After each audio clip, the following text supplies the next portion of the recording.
I can tell you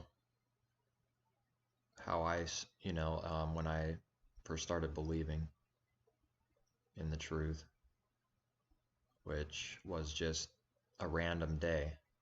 Not random, nothing's random like that, but it was a sunny summer day, a little over 7 years ago now. And I did what I think most people that first join a denomination, a church building. I never did that. I never was officially a member in a church building. But that was an interesting, because many times I remember going to church Sunday, um, and I'm just like thinking, yeah, like this repentance thing, just the way they do it, and growing up with the traditions and the way that this specific church, and that's all really. You don't know any scriptures, you don't know his word, you don't know, can't see anything through his spirit, no understanding really. I mean, I'm talking for myself back then.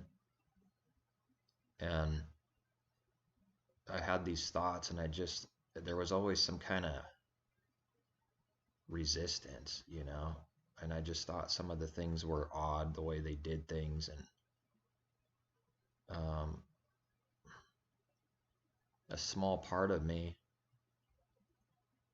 I suppose, liked it in some way. Like, it's not um, all evil, it's not all pure evil,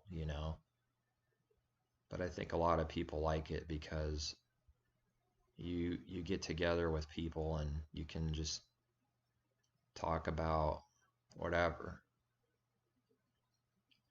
Now the kids usually, what they talk about, and the teenagers, and later into the teens, Sunday school, you know, nothing spiritual ever.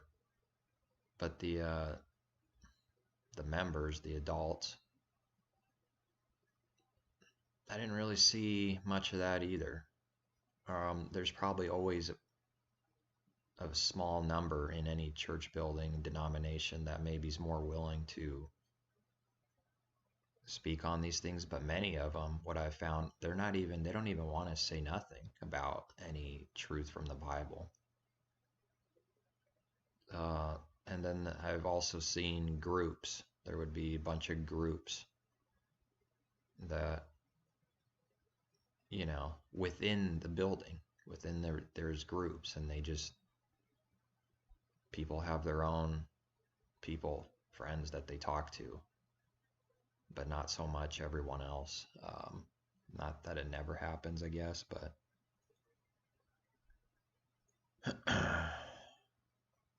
so I was spared from that, I guess. I can only imagine if I did become a member and then start learning these truths, that I would have eventually been kicked out. That's what would have happened instead of me just getting pulled out of there.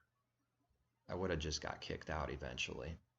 Now that I can look back and see that people don't want to hear many of these truths that you learn, that he teaches you, they would have just kicked you out.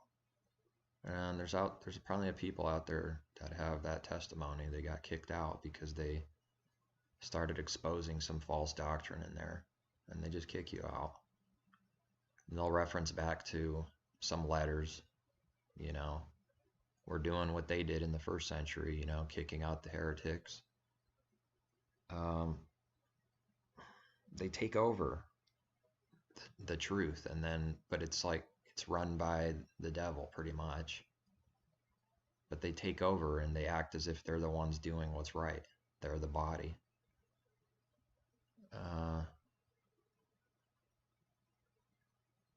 Everything that's done is kind of done on, it never sat well with me, even though I didn't even know anything really. There was always something bothering me about it.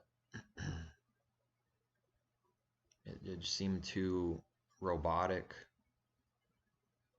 Like their repent and become a member was sort of like based on how they did it, tradition, and it just seemed all about the religion, church. Like it wasn't really that centered um, on the truth. And the one I grew up in, it was they would do like a reading. They would randomly open the Bible. That's how they did it. They didn't do, I guess, a little more traditional, old school, I guess. They didn't do like the ministers and stuff. They didn't really. I think if they knew they were going to preach, they probably do look into something a little. But for the most part, they just sort of open the Bible randomly, once from the Old Testament, then once from the New Testament writings. Then they, most of the time, the vast majority of the time, they'll get their book and they'll do the Old Testament reading, and then they close it and it's done. Then they sing. Then they, 2 out of 10 times, this, they might bring something up from what they read in the Old Testament, but usually there's nothing much said about anything. I don't remember learning any great sort of truths, comparisons, and types, that can be applied to life. But a lot of these things they can't really do right because they just do away with all of it. The Old Testament really is something that's old to them, and the words aren't true in there anymore. And what I've been given over and over to say again is, the way I understand it is, all those stories in there, specifically even in the New Testament, but these things before Messiah, it was more so physical. Even the blessings and the cursings were more so physical. That's my best understanding. Here's bread. Here's, good crops, animals, take you away from your enemies physically, your health, all these things, like really focusing on the physical, I think. Not that anything else didn't exist. It was always spiritual. The law was always spiritual, but the people were carnal, most of them. Most of them are today too, though. And so then you can see and learn from, just like Paul says, don't be like them, hardened, that all died in the desert, They didn't make it. They never really, they're the example that you can see physically when you read and understand these pictures to apply spiritually. And then when Messiah came, I just believe the true believers are more spiritual people today than the average believer back then. If you have a better understanding, let me know. You can feel free to correct me, but that's been my understanding, is that Messiah was on another level with understanding the Torah, commandments, spiritual, by all means he kept it, but he didn't keep it in such a way where they were just like physical, literal laws, and I have to do this and that, I guess to some degree it's like that as you're learning, but he kept it in the heart. He didn't do away with it.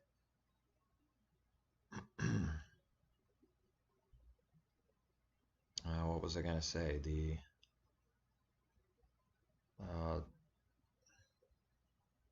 First the natural, then the spiritual. All the worships of the false gods, deities. The Israelites had a problem with whoring, going out whoring with other no gods, like the scriptures call it, a no god, not really anything. All power really comes from him. If anybody has some kind of anything, it comes from him. It's not that they have it of themselves. So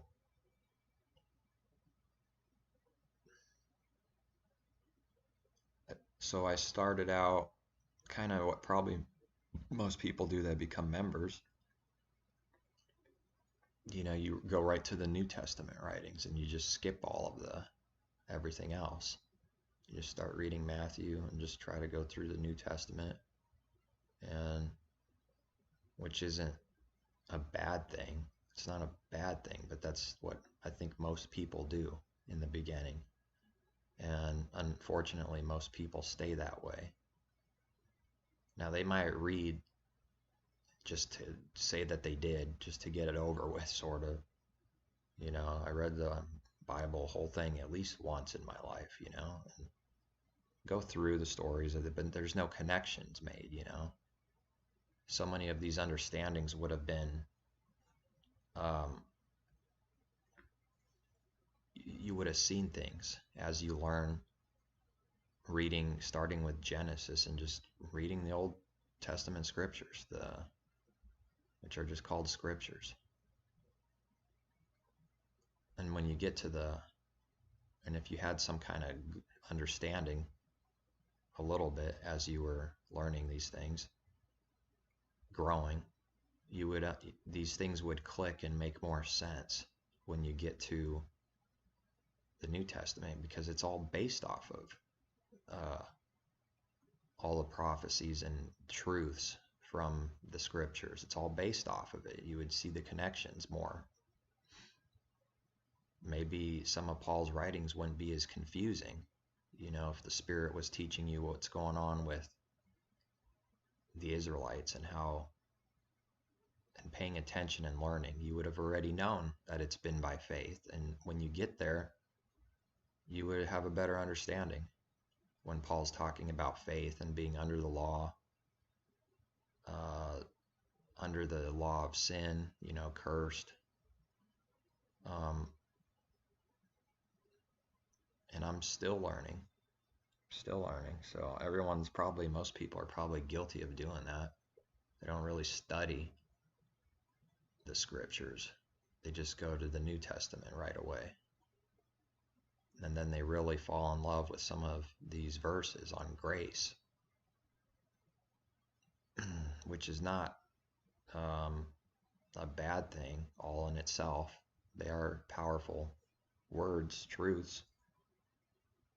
And new believers, usually what I've seen, they'll mention stuff from Romans 8, and they really capitalize and lean heavily on this grace thing, which is fine. It is good. It's true. But they take it they're stuck there afterwards.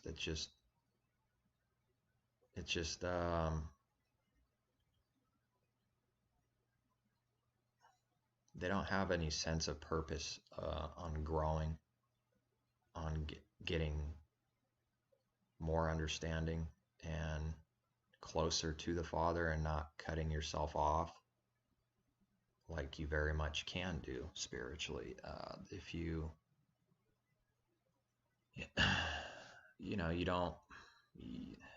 they don't willfully, or probably not knowingly, use grace as a license to sin, but that's sort of what the natural progression in most of these denominations will lead somebody to, is how great this is, that the law it's the greatest thing that ever happened, that it was done away with. I think if you find yourself understanding these things better, when you try to explain it in your own head or to someone else, and you find yourself sounding a little bit like Paul, then I think you're having the understanding, or at least some kind of understanding. When you start ending up like Paul, where things are hard to explain and it looks like you're contradicting yourself or something like that, then you probably start understanding some of these things. because Paul was not confused. You could tell that just from his writings. He understood the law better than a lot of people today, uh, and I think it's good to know it, understand it. But he understood it on a carnal level very well. Zealous, Pharisee, and it's a balance that's hard to strike when you try to tell people that it didn't vanish or go away. It's hard to teach it sometimes, or find that balance, what the truth is.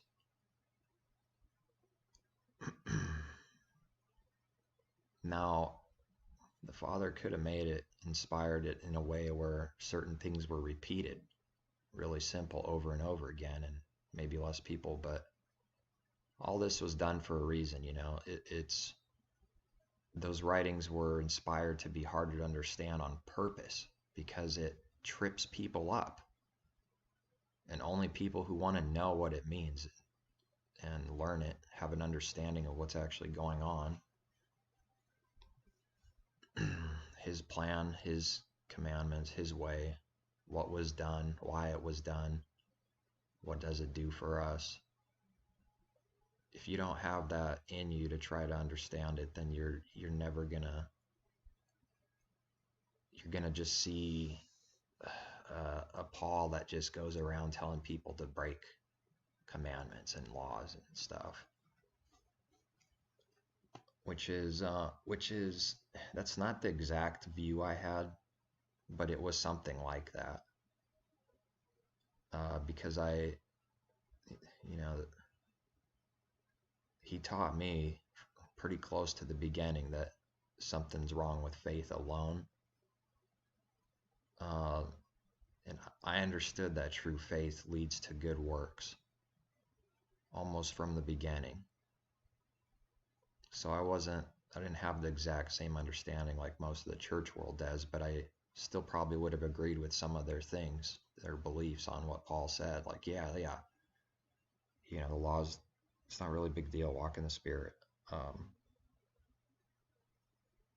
I think the one thing that all the true believers that are seeking truth will understand is walking in the Spirit is actually keeping his way. It's not breaking it. It's such a contradiction to say I walk in the Spirit, but then I could point to a bunch of things that they're breaking consistently and not repenting of. It doesn't make sense. Because he said if you walk in the Spirit, you're not going to cave in. You're not going to walk in the flesh, carnal. And then we have examples of what carnal. And these are not even remotely. You could get that much out of his writings when he names a bunch of sins. They're not even remotely a full list, a complete list. He doesn't have to do that. Why would he do that? Who would do that? Let me rewrite the whole scriptures, But name some big things where, you name a few of these sins and it includes a lot of the commandments by naming certain words, certain sins. Sort of simplifying it, and you name these things, and it covers like maybe a few hundred laws by naming 15 sins, because there's so many connections to the, if you do this right and walk in the Spirit, you're doing a lot of other things right automatically, because they're all connected. All the commandments are connected some way. Most of them anyways, they have some kind of connection spiritually. And I think that's what Yeshua did too. Kind of summing it up sometimes: the lust of the eyes, the lust of the flesh, pride of life. Those three things lead to all sins. So it's very broad, but it's very true, and it covers a great number of everything, covers all of it. What kind of sin exists apart from lust of the eyes, lust of the flesh, pride of life? Now, if you were to kill someone, isn't that some kind of lust for hate, envy, pride? Has there ever been a such thing as a murderer that's humble? No. So then you can see how through these three things, it involves all sin. And sin is not what we end up making up for ourselves. This is the instruction manual, if you will, like everything comes with. Well, a lot of things today you have to go online. They don't give you any more instructions. Paper, a lot of these things, it's just go online. These are the instructions. Now, it doesn't matter if it's a more simple or complicated thing. Let's just say it's a more complicated thing. And it's confusing at first, you're getting confused on the order of these things and how to do them. You look at the instructions and you practice them, and then you could set the instructions down. You got it memorized. You don't need the instructions constantly. I think it's something like that with his commandments, his way, his true way, It's not that we never learn anything else. That's not even remotely my point. Never read anything ever again. But you don't need, and I'm not even saying I'm at that point right now, but that's what happens. It's in your mind, it's in your heart. You don't need to constantly repent for the same thing over and over again. Doesn't he talk about that? Let's get away from repenting from dead works. What are dead works? It's living carnally in the flesh. What is that? It's sin. It's sin, which is transgression of the law. It's whatever sin is named in there, you're doing it. That's carnal. That's living in the flesh. Spiritual man completes the spiritual law in his heart. That's what Messiah did. And some of these things are hard to explain, like why didn't they go away? But Christians act like, in general, that they're more spiritual, and even I was probably guilty to some degree of this too, more spiritual than the Messiah himself. And this isn't hard to see that that's what most people are doing, because that's what we do with our lives. We raise ourselves up on a pedestal and think we're really spiritual, and we might not be. And we might not even be that spiritual. And, I think that word got perverted too with, and I think it sort of has the connection with paganism on spiritual, being spirituality. Sort of that hippie kind of spiritual, new age, like, it's not quite right. Something's wrong with it. It sounds good. It says some right things, but it's not right still. It's not 100% right.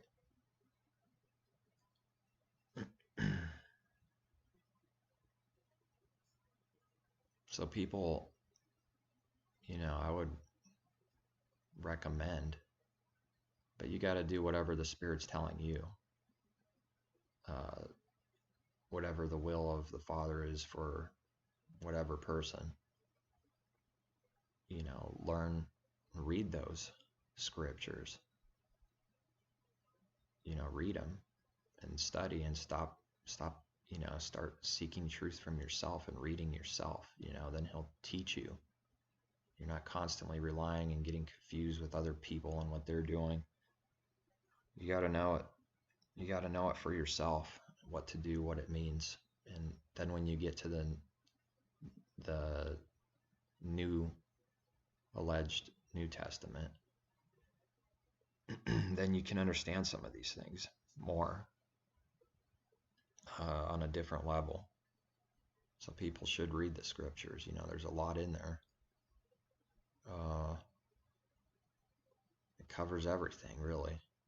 I mean, not like every literal gray area or whatever. That's not what but it covers pretty much every aspect of life, problems, angles,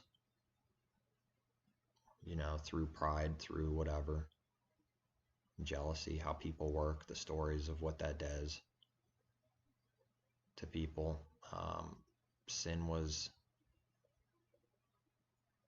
raised up. Sin was raised up because of the law. It showed how sinful people are. And one thing I'm trying to see and understand better is what was it like before that? Because Paul says there was, it sounds like he's saying before the law, but yet still sin reigned and death reigned from Adam to Moses. But he says where there's no law, there's no transgression. And, I'd have to look into that more, but it sounds like he's saying that there's no law. I'm trying to understand that because clearly there was something. And Abraham, Genesis 26 something, Abraham, he says he's such and such because he kept my charge, he kept my commandments, he kept my judgments, statutes, and my laws. Abraham did that. And that was before the law was given out. So what's going on with that? What's going on with there not being a law, and where there's no law, there's no... What does that actually mean? It's not just some kind of theology in your head. There must have been some practical meaning and effect. Maybe I should find that verse, the verses that Paul says. Where there is no law, there's no transgression.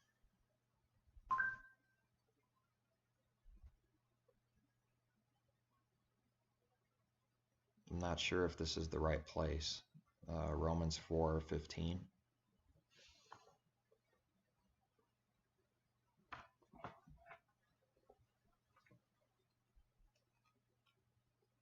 Romans 4:15. Okay, come on.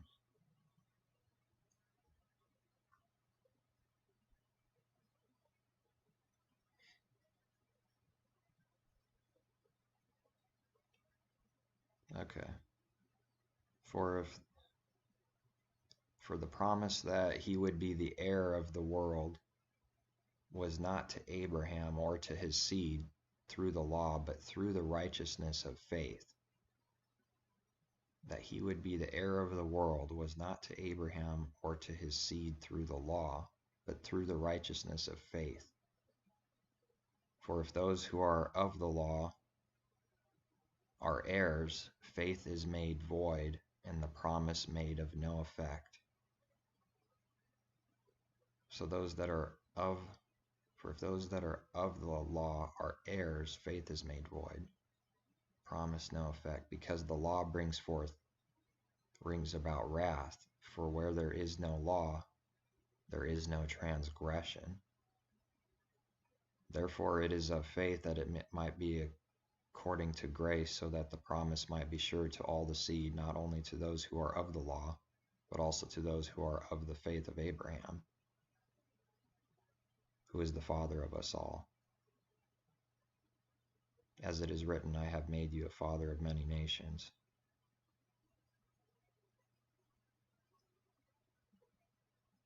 So he's connecting Abraham in that time, looks like, with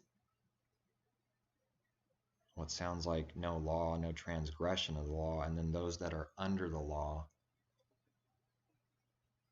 it's for them, but also those that are from Abraham that apparently wasn't under the law, even though he kept his charge, his commandments, his laws. That's what our Father says of Abraham. He kept his laws.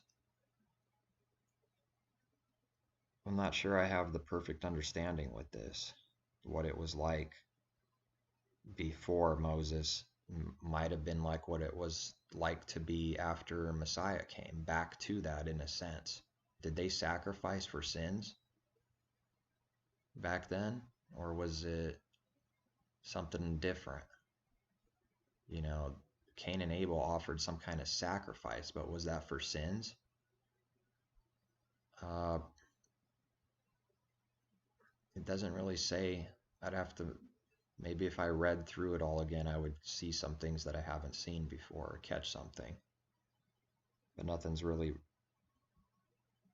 the light bulb isn't going out on right now. Because it's pretty clear that this faith, and that's how the righteousness, through the faith, through the righteousness of faith, not through the seed, not through the law. Otherwise, faith is made void and no effect. I think I understand that. If you could obtain righteousness through the law, then there's no point of faith. It makes sense. You do these works, you keep the law, and you're made righteous through the law by keeping it. But nobody could ever do that before, and it's not true now either.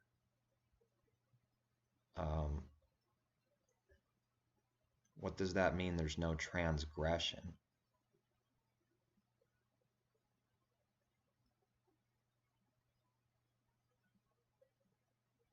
Who also walk in the steps of the faith which our father Abraham had while still uncircumcised. He's got a context going on, so it's really easy to get tripped up and sent on the wrong path if you don't understand the context. I think one of the biggest problems is understanding that this is something brand new, that nobody, this is a brand new thing the Father is offering, faith. I think that causes a lot of the problems. Maybe I'll read a little more from Romans.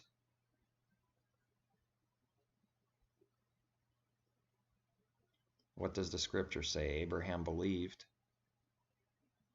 God, and it was counted to him for righteousness. Now to him who works, the wages are not counted as grace, but as debt. So working gives you debt. It's counted as debt. But to him who does not work, but believes on him who justifies the ungodly, his faith is accounted for righteousness, just as David also describes the blessedness of the man to whom Father imputes righteousness apart from works. Then he quotes Psalm 32, "Blessed are those whose lawless deeds are forgiven."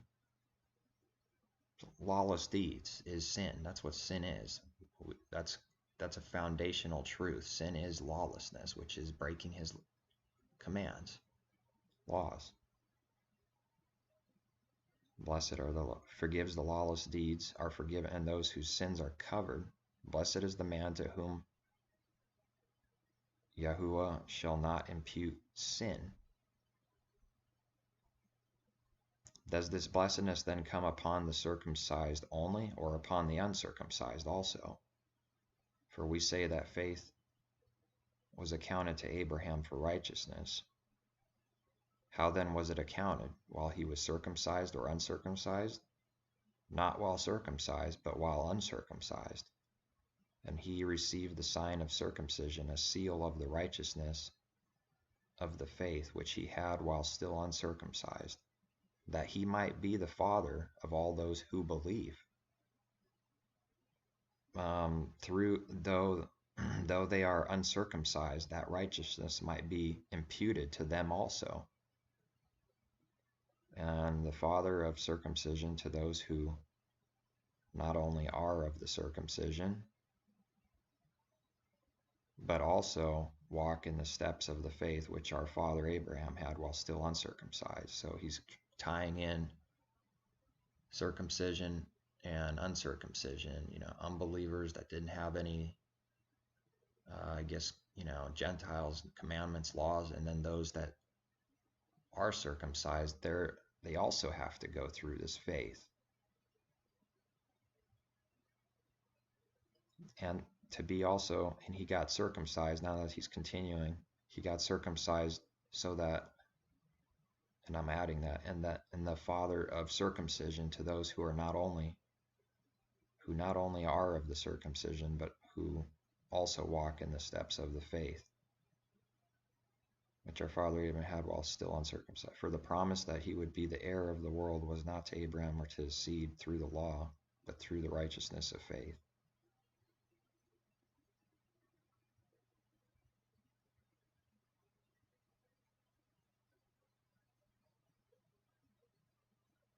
For if those who are of the law are heirs, faith is made void and the promise made no effect, because the law brings about wrath. For where there is no law, there is no transgression.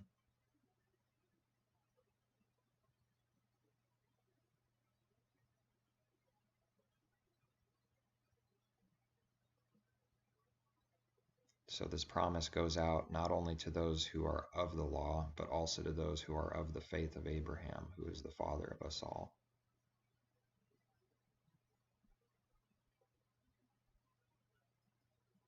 Contrary to hope, in hope believes, so that he became the father of many nations according to what was spoken, so shall your descendants be.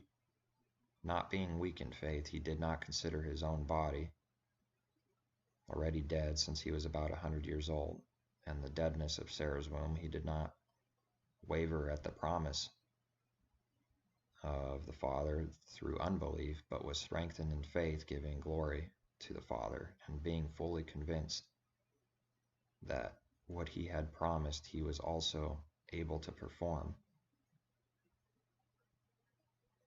Now it was not written for his sake alone that it was imputed to him, but also for us. It shall be imputed to us who believe in him who raised up Yeshua our Master from the dead, who was delivered up because of our offenses and was raised up because of our justification.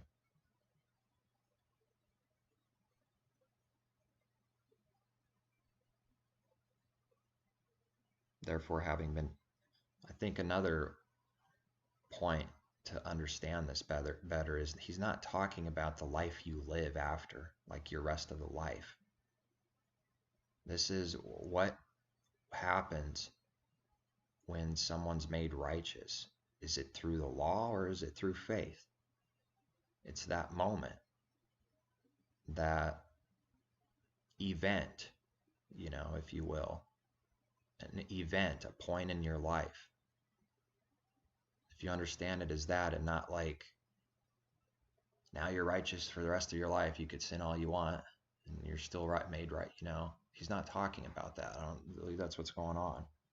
This is just those that become believers through faith. This is how you're made righteous. Therefore, having been justified by faith, we have peace with the Father through our Master Yeshua, through whom also we have access by faith into this grace in which we stand, and rejoice in hope of the glory of the Father. Not only that, but we also glory in tribulations, knowing that tribulation produces perseverance, and perseverance character, character hope. Now hope does not disappoint, because the love of the Father has been poured out in our hearts by the Holy Spirit who was given to us.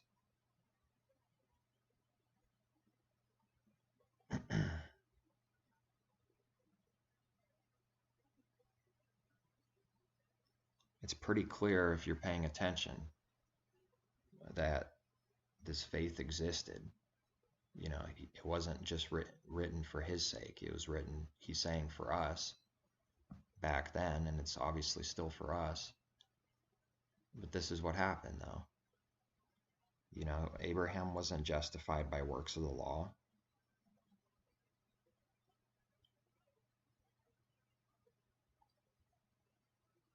He demonstrates his own love towards us in that while we were still sinners, breaking his commandments, breaking his laws, the Messiah died for us. Much more than, having now been justified by his blood, we shall be saved from wrath through him.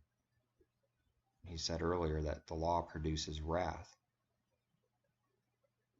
For if when we were enemies we were reconciled to the Father through the death of his Son, much more having been reconciled we shall be saved by his life. And not only that, but we also rejoice in the Father through our Messiah, through whom we have now received the reconciliation.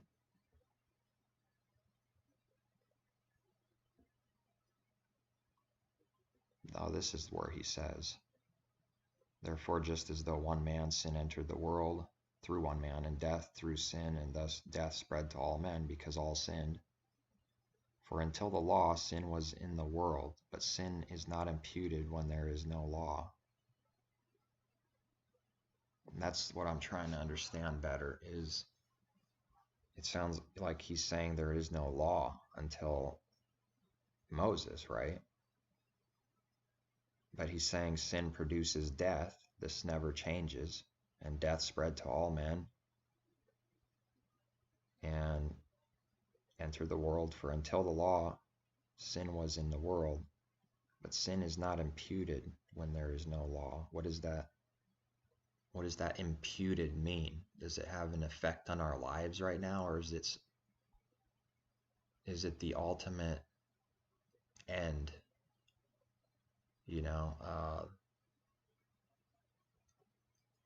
Because Noah was found righteous, and everyone else, the rest of the world, got corrupt, and they were not. And he saw grace, and he had that grace. Noah saw grace in the eyes of the Father, and he's considered righteous. So it's not as if sin didn't exist, and you can't make up your own definition of sin. So what was Noah and the other few doing that the world wasn't doing? Well, they weren't in this constant sin. They had faith. But what actual effect does that have? That until the law, sin is not imputed when there is no law. Nevertheless, death reigned from Adam to Moses, even over those who had not sinned according to the likeness of the transgression of Adam, who is a type of him who was to come. That's interesting all on itself. Adam, a type of the one to come. Why would that be true? Who is a type of him who was to come, but the free gift is not like the offense. For if by the one man's offense many died, see, there's that time again, many. He just said all died. It means all. For if by one man's or through one man's offense many died, all, much more the grace of Elohim and the gift by the grace of the one man, Yeshua, abounded to many. So the word many's there used both. It's all for everyone. And the gift is not like that which came through the one who sinned. For the judgment which came from one offense resulted in condemnation, but the free gift which came from many offenses resulted in justification. For if by the one man's offense death reigned through the one, much more those who receive abundance of grace and of the gift of righteousness will reign in life through the one, Yeshua, Messiah. Therefore, as through one man's offense judgment came to all men, resulting in condemnation. But earlier he said, law, where there's no law, sin is not imputed.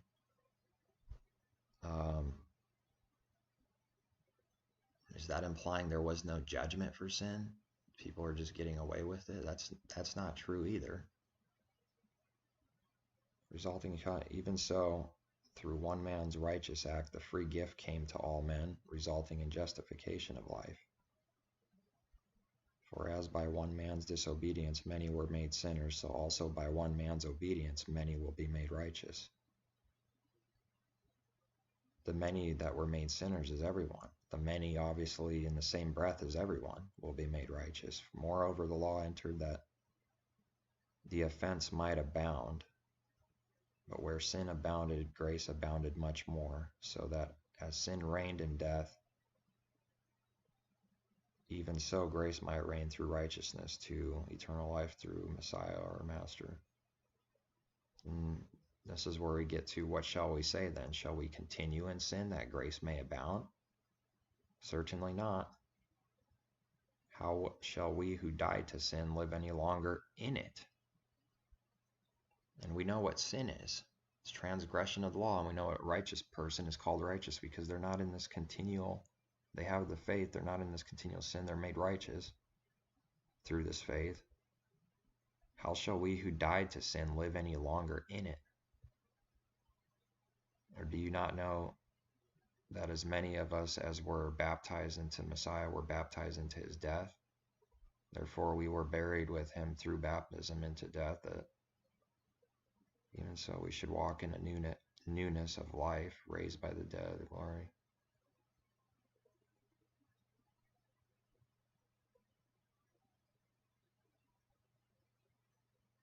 Our old man was crucified with him, that the body of sin might be done away with, that we should no longer be slaves of sin.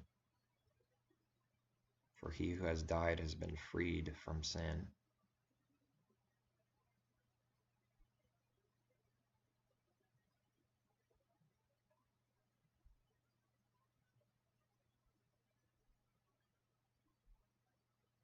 Likewise, you also reckon yourselves to be dead indeed to sin, but alive to the Father and Messiah.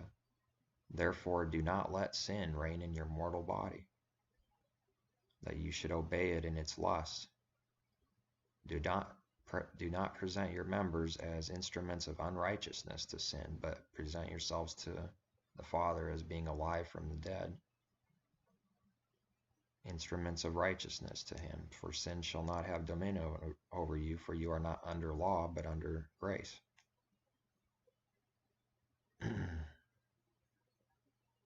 What then? Shall we sin because we are not under the law? Now he's asking once again from earlier, what shall we say then? Shall we continue in sin that grace may abound? Now he's saying, what then? Shall we sin because we are not under law, but under grace? Once again, certainly not. Do you not know that to whom you present yourselves slaves to obey, you are that one slaves whom you obey, whether of sin leading to death, slave to sin, or of obedience leading to righteousness or life? But Father, be thanked that though you were slaves of sin, yet you obeyed from the heart that form of doctrine to which you were delivered. And having been set free from sin, you became slaves of righteousness. I speak in human terms because of the weakness of your flesh. For just as you presented your members as slaves of uncleanness and of lawlessness, leading to more lawlessness, so now present your members as slaves of righteousness for holiness. For when you were slaves of sin, you were free in regard to righteousness. But what fruit did you have then in the things of which you are now ashamed? For the end of those things is death. But now, having been set free from sin, and having become slaves of Father, you have your fruit to holiness, and the end, everlasting life. For the wages of sin is death, but the gift of Elohim is eternal life and Messiah our Master.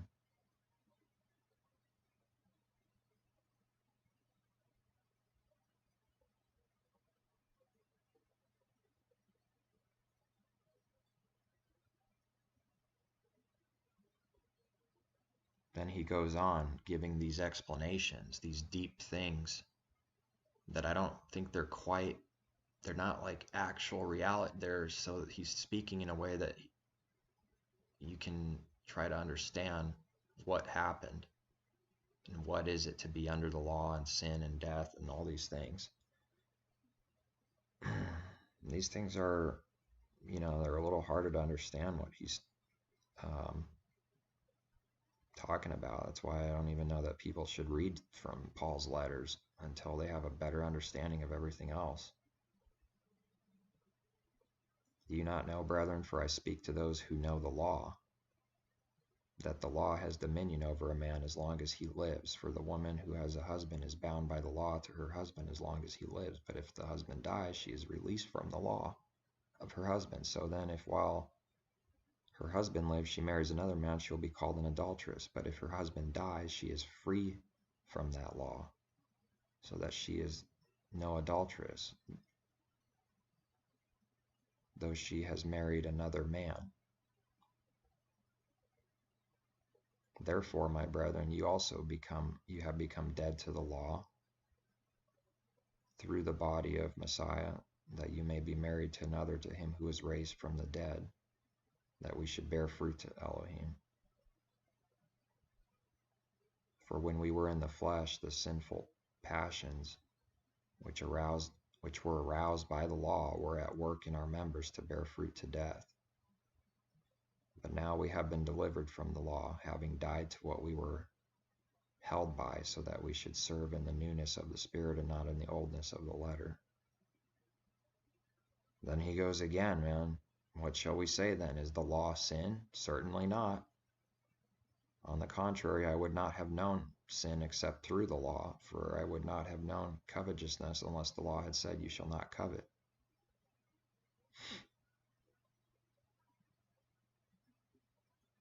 But sin, taking opportunity by the commandment, produced in me all manner of evil desire, for apart from the law, sin was dead.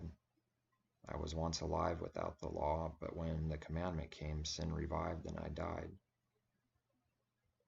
The commandment which was to bring life I found to bring death, for sin, taking occasion by the commandment, deceived me and it killed me. Therefore the law is holy and the commandment holy and just and good.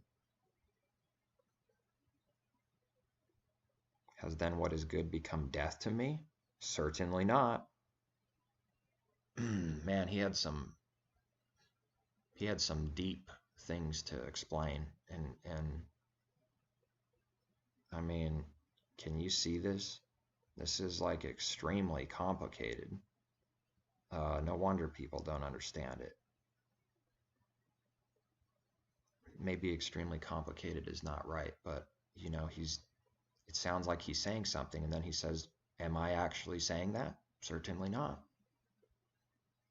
But sin, that it might appear sin, was producing death in me through what is good, so that sin through the commandment might become exceedingly sinful. For we know that the law is spiritual, but I am carnal, sold under sin. For what I am doing I do not understand, for what I will do, that I do not practice, but what I hate, that I do. If then I do what I will not to do, I agree with the law that it is good, but now it is no longer I who do it, but sin that dwells in me. For I know that in me, that is in my flesh, nothing good dwells, for to will is present with me. But how to perform what is good I do not find, for the good that I will to do I do not do, but the evil I will not to do, that I practice. Now if I do what I will not to do, it is no longer I who do it, but sin that dwells in me. I find then a law, that evil is present with me, the one who wills to do good, for I delight in the law of the Father according to the inward man. But I see another law in my members, warring against the law of my mind and bringing me into captivity to this law of sin, which is in my members. O wretched man that I am, who will deliver me from this body of death? I thank the Father through Messiah our Master. So then, with the mind I myself serve the law of the Father, but with the flesh, the law of sin.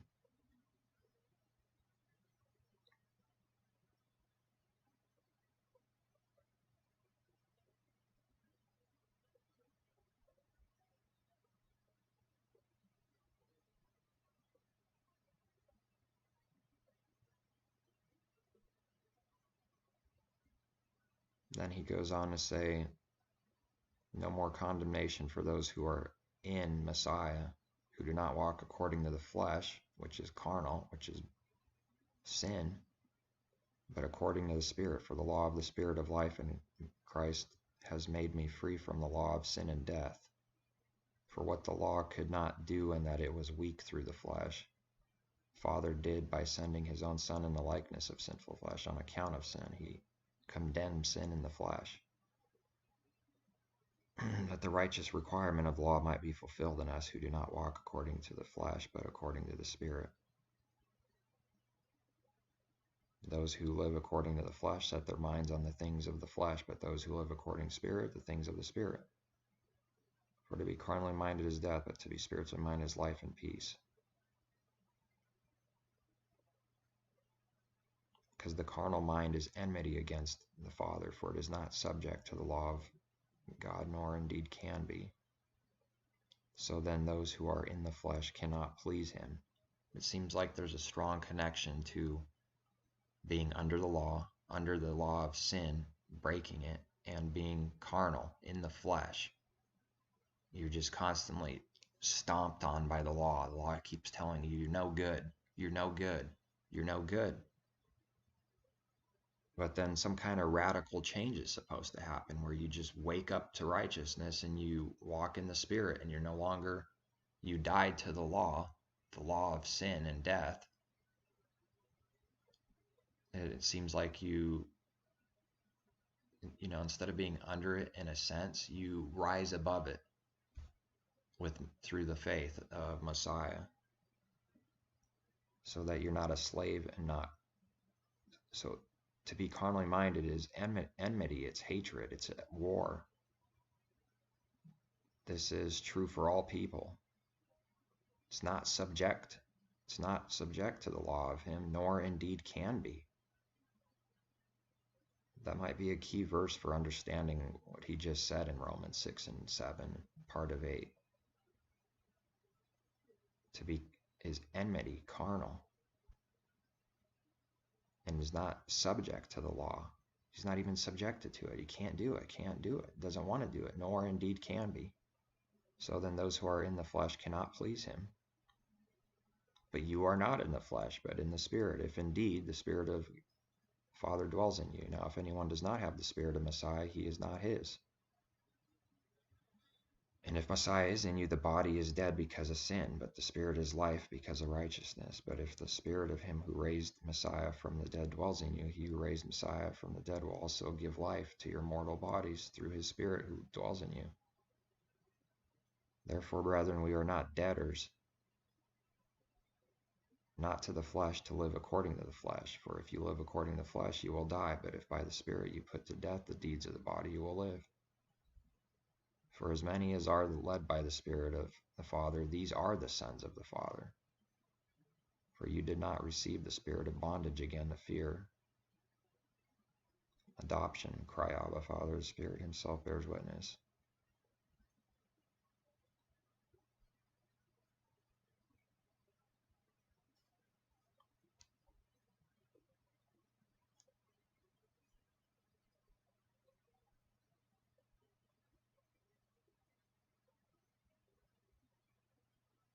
Yeah, it gets really deep, and I have more details, things for myself to understand, but I never really tried to understand all that.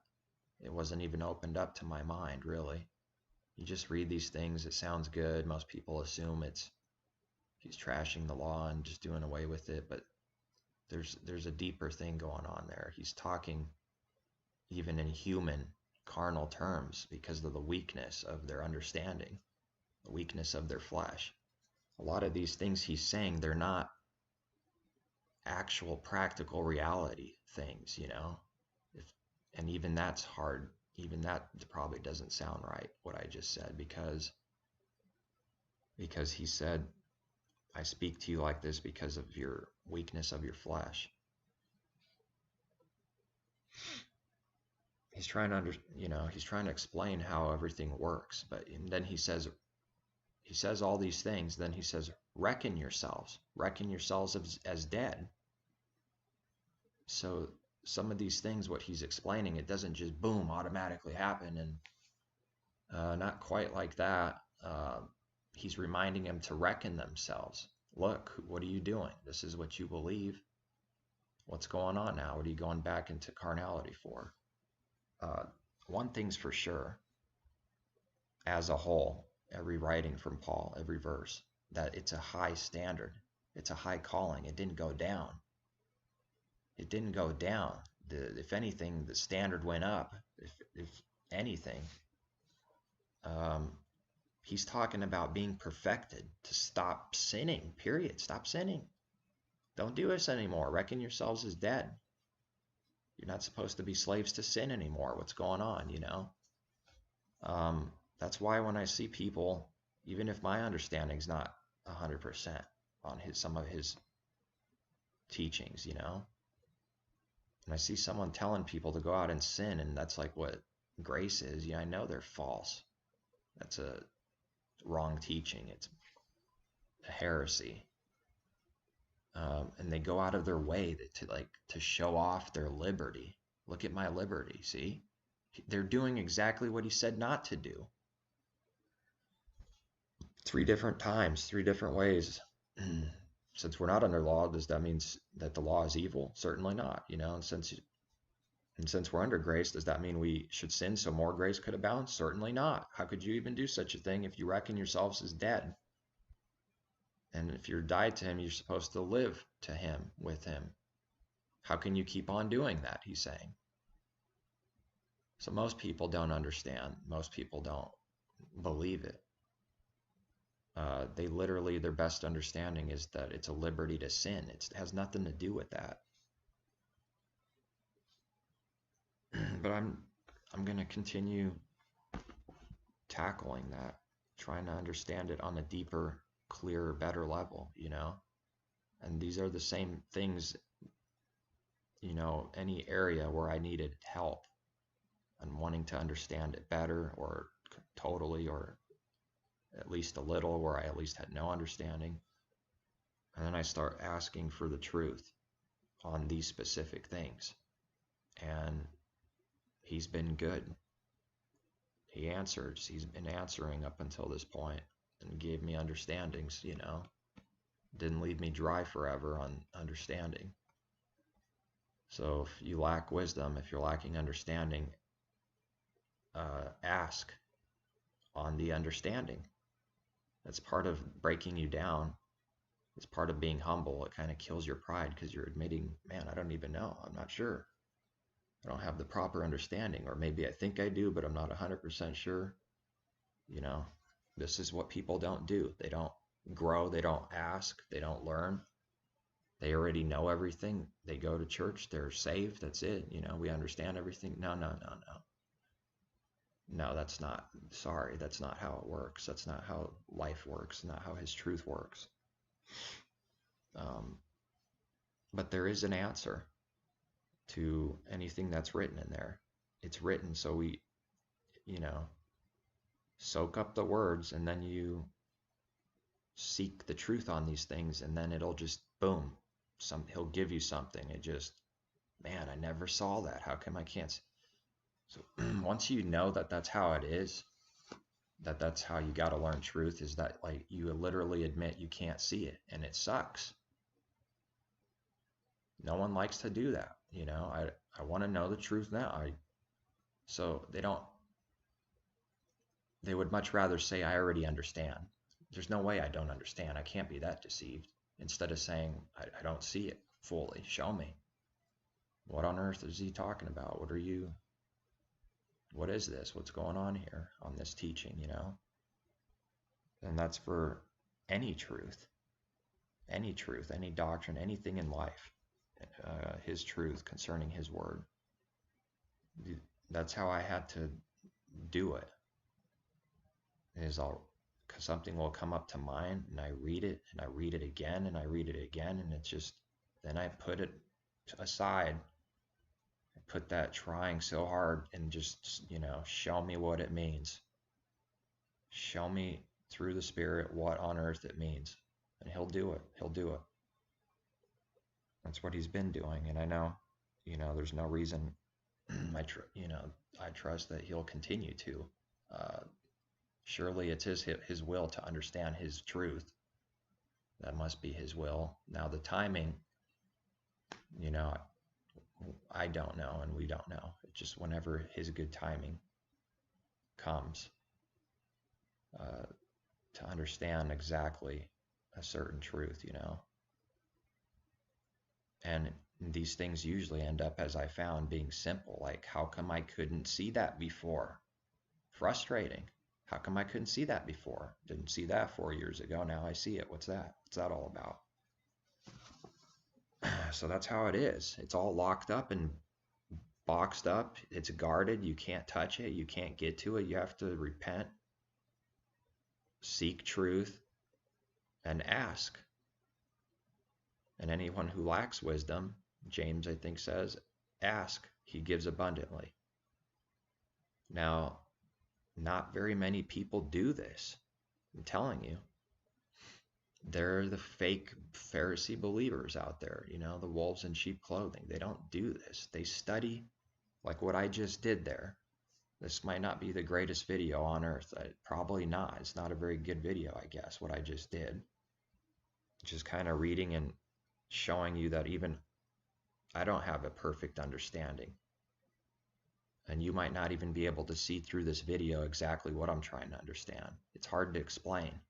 There's some things that I know are missing in there. It's missing. I'm not seeing something because it sounds like a little bit of a contradiction, the way I understand a little bit of what I read with the law and, with sin not being imputed. And some of these things I understand to some level, but I don't have the full understanding, how to explain it, how to understand it. It's what I'm trying to say. It's not at the level. I'm not satisfied. I know I'm missing something or things. I'm missing some kind of understanding. It's just not there yet. And you can read that 1,000 times over and over again. Don't do that. Read it once or twice. Come back at it sometime. But in the meantime, just trust that he'll give you the understanding, because that's how it works. That's how it works, People don't do this for major things, all kinds of things. Trinity, for example. They can't see it. They read and that's their understand. You know what I'm saying? Then he shows you it's not true, and shows you so you can see with your spiritual eyes and hear with your ears what the truth is on this, on this pagan deity thing. And some other simpler things, but these things are like more personal. They're your understandings, your journey in the wilderness. That's all. It's your own journey in the wilderness. Now, you can be like those Israelites that dried up and died. They just kept testing him and were not obedient. And then they didn't gain the understanding, and they weren't truly thankful, and they died without getting to the promised land. And when did they enter the promised land? Well, they should have entered in their lifetime, but they didn't. And so then this is more so spiritual now. People are not entering the kingdom today. They're going through that wilderness, and they keep on dying in there because they're not asking for truth, and they're blaming him when bad things happen. They don't really believe in him, and all these things. And they believe in other deities and pagan. They can't hear his voice. They believe in false gods, like the Israelites did. These things are spiritual. They're happening. They're real. So you're supposed to be entering the kingdom even in this life, the promised land, the kingdom. And these things have a future fulfillment, but like these things are even now. It's not just you're supposed to be entering now, and now nothing filthy can enter. So that's pretty. Paul never taught sin to sin and break commandments and all these things. It's apparent. Apart from holiness, being separate, apart from that, you can't see him. Apart from that, no one sees him. This is not talking about literally seeing him with your physical eyes, but apart from holiness, you can't see the Father. You can't hear him. You can't see him. You can't hear from him. You can't enter the kingdom. And there's other witnesses to that being true, that we even enter now in this life. because that's what should have done. They should have entered in this life and received blessings. And Messiah said to that Pharisee that answered him pretty good, better than I guess normal, considering what they were teaching and saying back then. And then the Messiah says, "You are not far from entering the kingdom of the Father, kingdom of heaven. You're not far from entering." Meaning you could enter now, today, spiritually, within, have the Father in you, working in power, enter the kingdom. And Paul talks about it and join company with innumerable company of angels, like you're one in the spirit, but it's not in fulfillment yet, but you are in it already, joined. It's a real thing. It's not just some kind of like a few out there that exist. They teach sort of a third eye, opening your third eye and all this other stuff, those people are way off. They go to some kind of extreme with the spirituality stuff, that's just not in the scripture. It's not true.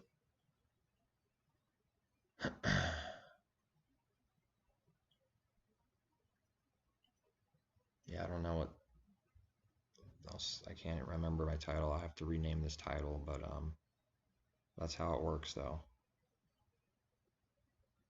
You're not going to be a giant tree tomorrow morning, if you've only been a believer for a few short years. He's not going to let it happen, man. It's a growing process. You can't become a tree, a giant tree that the birds rest on, and overnight.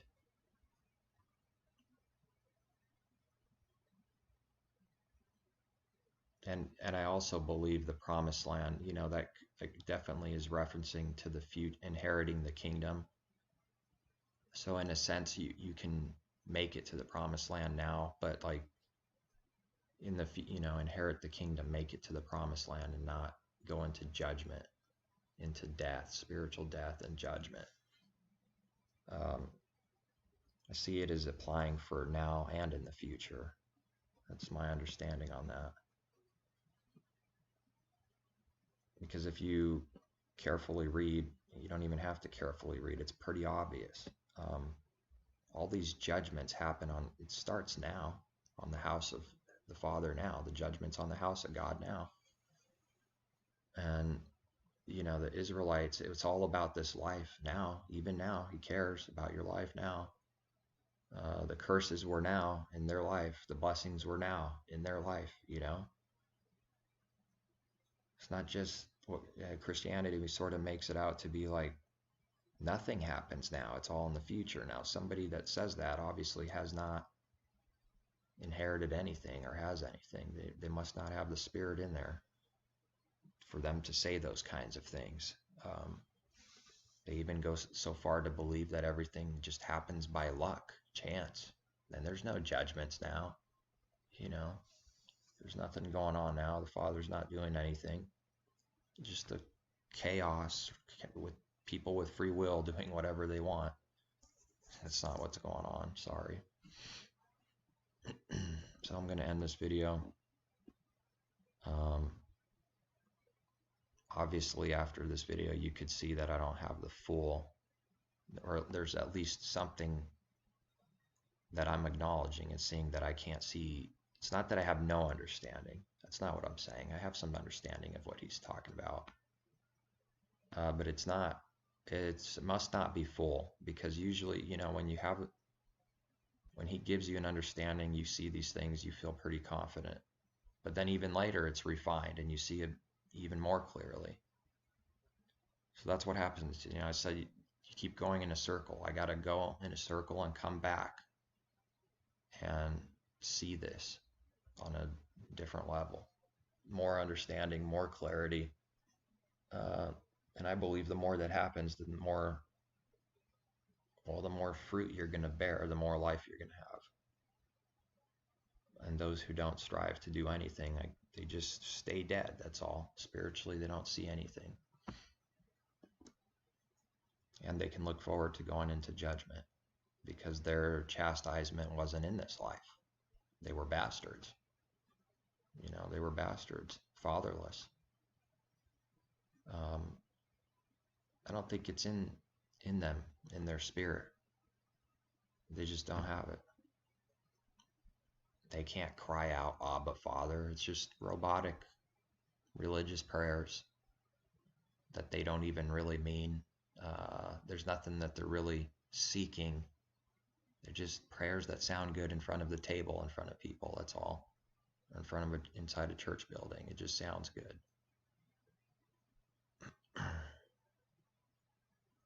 I know, because that's what I did. That's what I did. You could go to church all your life and that's how you're at it. You're just dead the whole time. And you probably know too. You've done that before. You just prayed sort of robotic prayers, but there was nothing, no connection. So with that, I'm going to end another long video. Apologize that they're that long, but to some way, because I know that a lot of times it's just easier. It's to watch a 15-minute video, or half hour at the most, but I seem not to be able to, I'm not very gifted with a 10-minute video. I don't know why. I just have a severe problem. Maybe I'm not a good teacher, explainer, so I have to keep going and going. Can't get my point. I don't know. I've never been a good speaker. I've always had that problem.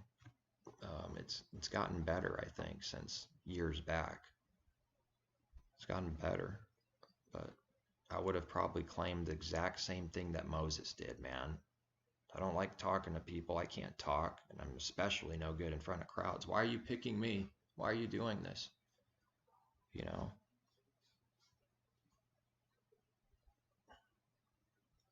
Not maybe. Definitely. I would have been complaining more than Moses. Because if I wasn't as bad as Moses, probably worse. Speech impediment, not good in front of crowds, not good at teaching, not good at anything like that. But the Father sort of just, too bad, man. I'm going to give you words. You'll learn, you'll do it. In fact, I'll give you a little help for your sake. You get to have Aaron too, since you're not the best speaker, I guess. So he'll make a way somehow, whatever the means are. It doesn't matter. It's just that he will somehow, some way. And that's it. Peace. Take care, and only seek truth.